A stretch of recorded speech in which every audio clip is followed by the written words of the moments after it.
Hello and welcome to Newsfeed on Trust TV. My name is Dorcas Yakubuzala, bringing you trending stories that people are talking about and sharing around the globe today, and also their opinions on such issues. Federal government to punish supervisors approving salaries for JAPA workers. Nigeria puts up 3 presidential aircraft for sale. Cause of cholera outbreak in Lagos yet to be identified, Commissioner for Health Akin Abayomi says. At least 1,301 people died during Hajj heatwave, Saudi Arabia says. Now, top on what's trending, President Bola Tinubu has directed that all civil servants drawing salaries from the government after relocating abroad should be made to refund the money. The president also directed that the supervisors and department heads of the culprits must also be punished for aiding and abetting the fraud under their watch. Tinubu gave the directive on Saturday at the award night organized by the Office of the Head of the Civil Service of the Federation to commemorate the 2024 Civil Service Week. Now, a netizen said, "We are just wicked to ourselves as a nation and blame it on the name government." Another person said, "This set of people will be living as if they know it all." Another wrote, "President Bola Tinubu is taking a strong stance against fraudulent practices within the civil service, particularly focusing on civil servants who receive salaries despite having relocated abroad. His directive to recover funds and hold supervisors accountable underscores a commitment to accountability and transparency in governance. This action is likely aimed at enhancing efficiency and trust in the civil service, addressing financial mismanagement, and setting a precedent for responsible public service." The Lagos State Commissioner for Health, Professor Akin Abayomi, has said that the cause of the cholera outbreak in the state is yet to be identified. Akin Abayomi, who gave an update on Saturday, June 22nd, said new cases were recorded as of 20th June 2024, 24 hours after the state announced an increase in deaths recorded from the disease.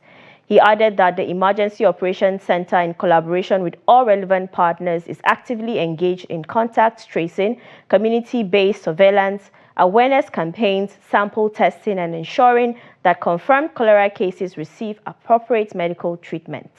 Now, someone said, "Hunger is killing people. Not everyone can afford healthy food in Lagos again." Another person said, "In my area, they said it's dodo and ewa. I became confused." Another person opined, "The city is very dirty with slums and ghettos everywhere. What do you expect?" And the federal government is selling 3 aging presidential jets to reduce excessive spending on fleet maintenance, according to newsmen. This decision follows a recommendation from the House of Representatives Committee on National Security and Intelligence, which advised purchasing 2 new aircraft for the president and vice president. Shehu Buba Umar, chairman of the Senate Committee on National Security and Intelligence, also supports this recommendation, saying the 3 aircraft will halve the current presidential air fleet, which currently includes 6 airplanes and 4 helicopters. Insiders revealed that at least half of the fleet comprises unserviceable or failing aircraft, prompting the need to dispose of those that are more burdensome. Now, someone said, "Shebi na aircraft where them say e no good, them want sell abi, which people president they want kill." Another person said, 6 airplanes for a government that can't afford to pay $50 as minimum wage. For real, the joke is really on us, not on them. Another person said, "Instead of addressing the root causes of excessive spending and mismanagement, the government's solution is to sell off aging jets and buy new ones. This doesn't address the systematic issues within our government and only perpetuates a circle of wasteful spending. How about focusing on serving the people rather than upgrading luxury for politicians?" Now, head of the Civil Service of the Federation, Folashade Yemi Esan, has said that Nigeria has the best civil service in the world. Speaking at a sporting event organized for workers, Yemi Esan described Nigerian civil servants as hardworking and intelligent. She added, in her words, they can look after their own health for greater productivity in the course of discharging their duties. She also said that she is always proud of civil and public servants because Nigeria has the best civil service in the world and that she can say that confidently anywhere. Now, someone said, "Nigerians are just comedians. Imagine the effrontery." Another person said, "She's right. Very correct. It's only in Nigerian civil service you don't have to work to earn your salary. It's only in Nigerian civil service you might not touch your salary and be using side hustle in the office to feed." So she's right. Another person wrote, and yet they are just receiving 30K for minimum wage. Now, the organized labor has urged President Bola Tinubu to consider consulting and reaching an agreement with its leadership before transmitting the proposed bill on the new minimum wage to the National Assembly. This was as the union admitted that their much anticipated meeting of the National Executive Committee, which will accommodate about 300 labor leaders, is being stalled by Tinubu's delay in forwarding the bill. In his Democracy Day broadcast on Wednesday, the president had announced that a consensus has been reached between the federal government and Labour on the new minimum wage, a claim both the Nigerian Labour Congress and the Trade Union Congress debunked.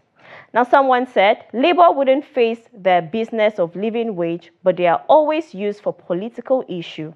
Another person said, make them just go strike, now waiting the government they hear be that. Another opined, make them do fast. If Labour no one gree, make Tinubu give us the 62K first, abeg, because now so them go prolong this matter till next year.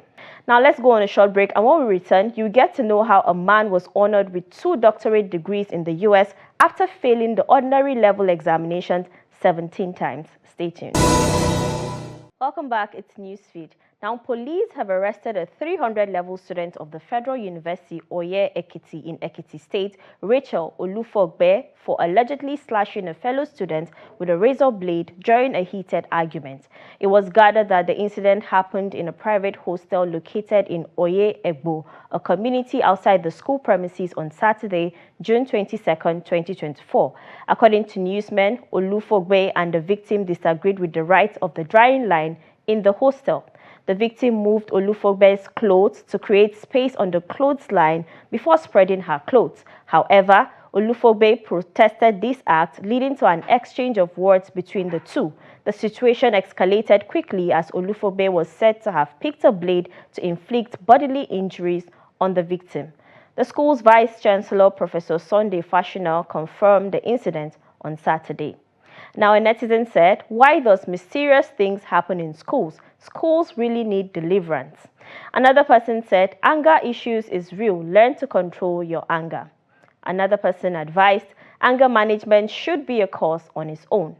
Now, Vice President of Oil and Gas at Dangote Industries Limited, Devakuma Edwin, has accused international oil companies in Nigeria of plans to frustrate the survival of the new Dangote oil refinery and petrochemicals.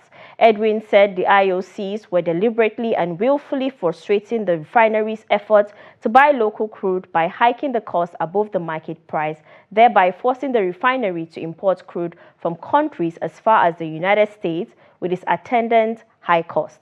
Speaking to journalists at a one-day training program organized by the Dangote Group on Friday, Edwin also accused the Nigerian Midstream and Downstream Petroleum Regulatory Authority of granting licenses indiscriminately to marketers to import 30 refined products into the country.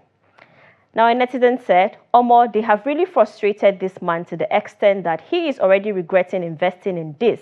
There are some people in this country that do not want this country to work. Another person said, Dangote is not just the one being frustrated by the IOCs. This is, in extension, frustrations largely targeted towards Nigerians. Shockingly, this is done in boldface to one of our leading wealth builders. We should all learn at this time to be united and be fighting on his side. Division has been the bone of the black race. Let's learn, let's shun petty sentiments. Another person said, you think the reason why none of our refineries is working is a coincidence? There are people who benefit from this misfortune of the country. Now, Emmanuel Amadu, a Nigerian graduate who failed the ordinary level examination 17 times, has urged youth to remain resilient and never lose hope, regardless of the challenges they face. Amadu, who was recently honored with 2 doctorate degrees in the US, advised in a telephone interview with News Agency of Nigeria on Sunday in Lagos. According to Amadu, who is also known as Mr. Voiceover, dedication and a strong belief in oneself are crucial in overcoming adversity. He said that his remarkable journey from overcoming significant personal and educational setbacks to becoming a global advocate for mental health underscores the power of resilience and the impact of unwavering determination. According to him, his journey is nothing short of extraordinary, overcoming significant educational and personal challenges. Now, a netizen said, I don't think it's possible for you to fail WAEC 17 times. Someone somewhere just didn't want him to succeed. Another person said, 17 times, that is 17 years. Oh, my brother, your own resilience no be here. Congratulations. Another person said, how can you fail JAM 17 times? What advice are you giving us exactly? Keep the advice to yourself, bro. Now, at least 1,301 people died during the Islamic pilgrimage of Hajj, Saudi Arabia has said, during a heat wave with temperatures that at times exceeded 50 Celsius.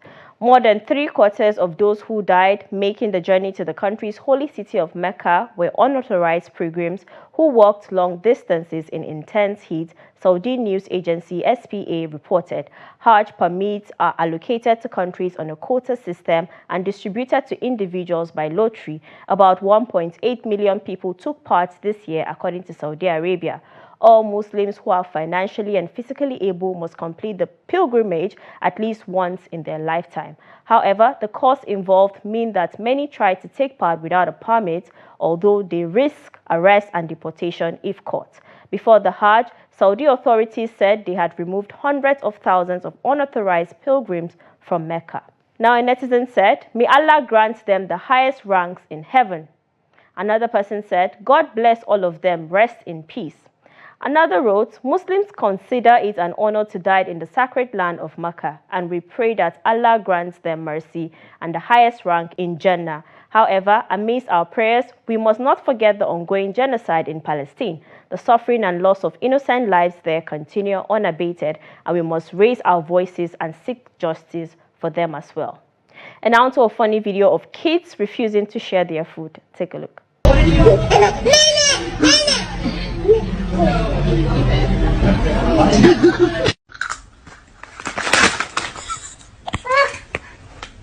Can I take your cookie? No?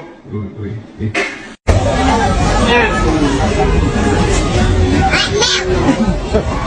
Маркуш, ты покушал? Вкусно было? Ну теперь я буду кушать. And that's it. You're up to date with trending stories across the world. Follow us and subscribe to all our social media platforms: Facebook, YouTube, Instagram, and X. Until next time, goodbye.